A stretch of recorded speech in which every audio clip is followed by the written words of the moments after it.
Look, it's an argument for something I've been saying for over a decade now, which is we need to do more manufacturing here at home.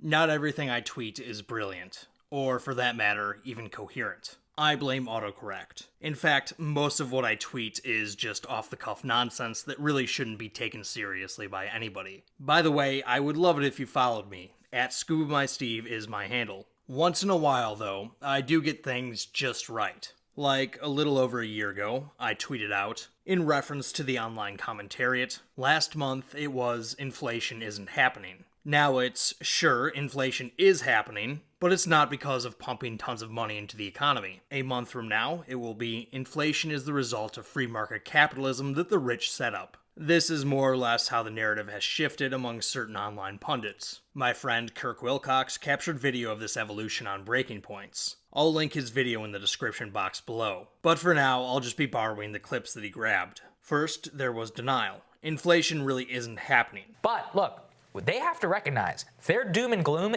did not come to pass in the largest spending period in American history.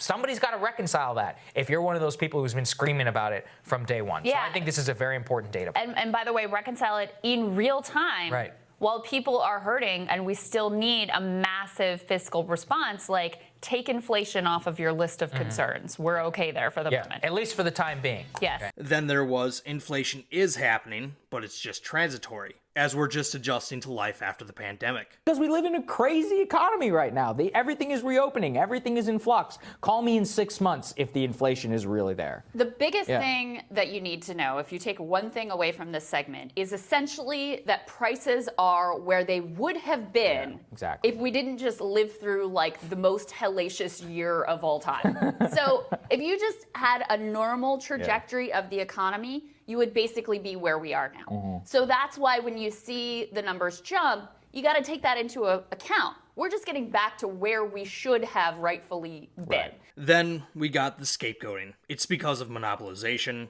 it's because of corporate greed, and it's because of outsourcing. Monopolization is a topic worth taking on in its own right. But I'll just say here that the folks who throw the term around are pretty liberal with their usage of it. For example, they'll talk about how 4 different companies control a high percentage of the market share in certain industries. Now, you're free to argue that this is more market concentration than should be tolerated, and that this market concentration leads to increased prices. But that isn't exactly a monopoly, which is traditionally defined as one firm being in control of the entire supply. But again, that's another topic for another day. Now, what about price gouging by corporations? I'd say this goes hand in hand with scapegoating corporate greed. As friend of Breaking Points, Kyle Kulinski has said multiple times. So monopolies and corporate greed.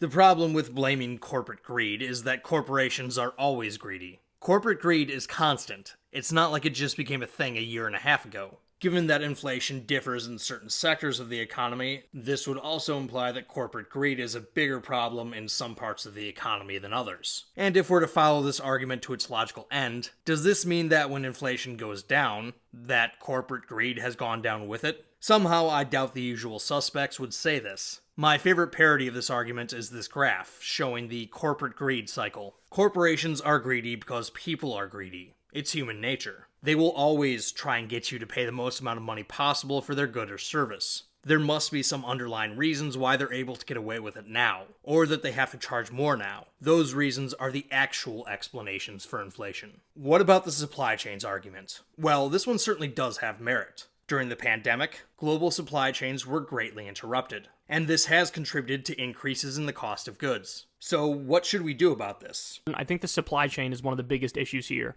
And look, it's an argument for something I've been saying for over a decade now, which is we need to do more manufacturing here at home. If we did more of our own manufacturing, then this wouldn't be as big of an issue because you're not relying on other countries that are currently in lockdown or about to be in lockdown. That would make us much more self-reliant and self-sufficient. So, I mean, all the original ideas, the policies that were implemented, permanent normal trade relations with China, NAFTA, these things are coming back to bite us in the ass in a very real way. Globalization has downsides that nobody ever conceived of at the time because they didn't think of a global pandemic destroying supply chains. That works out very nicely for Kyle, as he's been clamoring for bringing the jobs back and getting rid of the so-called outsourcing deals for a very long time now. And lucky for Kyle, President Biden appears to be on board with this. Make more cars and semiconductors in America. More infrastructure and innovation in America. More goods moving faster and cheaper in America. More jobs where you can earn a good living in America.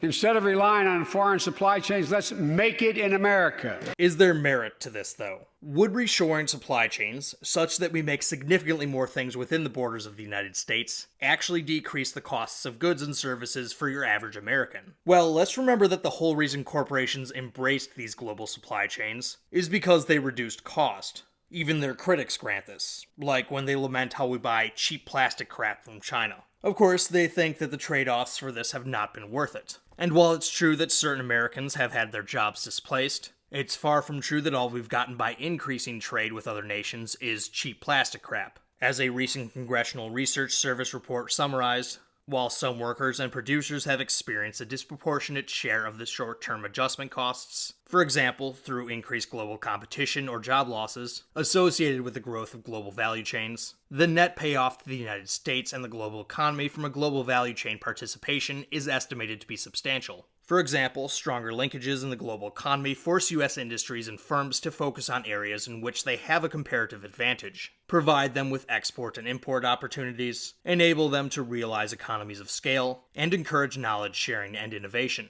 In addition, households have been able to enjoy lower product prices and a broader variety of goods and services, some of which may not be produced domestically. Overall, there are good reasons to believe that the globalization of supply chains has contributed to a significant reduction in the prices of goods, and that these savings have been passed on to consumers. If we look at the Consumer Price Index at a variety of goods and services from 1998 to 2018, you'll see that the price of televisions, toys, computer software, cell phones, clothes, and furniture have gone down in price. New cars, housing, and food have gone up in price slightly, but they've been outpaced by increases in hourly earnings. This is true of prices generally. The only exceptions are hospital and medical services, childcare, and college expenses. 2 out of 3 of those things have something very important in common.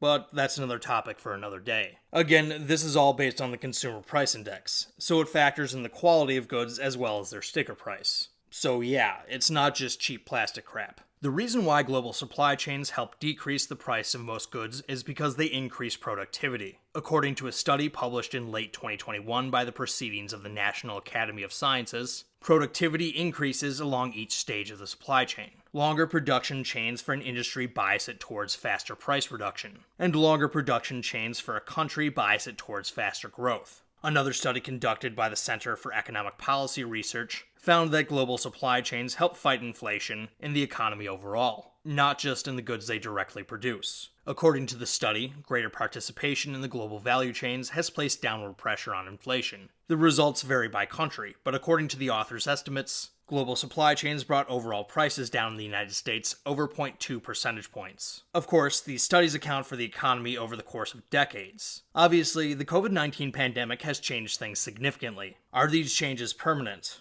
That's the key question here. As Scott Lincecum, who wrote an article back in March that is a great source of information on this topic, which is linked below, wrote, "The only way an anti-inflation reshoring plan even remotely makes sense is to assume that the pandemic economy of 2020 through 2021 is our new global normal. Then perhaps you'd be trading the high costs of autarky with the even higher costs of global value chains specific issues, such as port bottlenecks." That's quite the admission for an avowed free trader, except Lincecum lays out 2 important non-medical reasons why this probably isn't the new normal. The first one is that the sort of stimulus we saw during the pandemic is unlikely to continue. This stimulus led to spending in certain sectors of the economy that helped fuel our current inflation problem.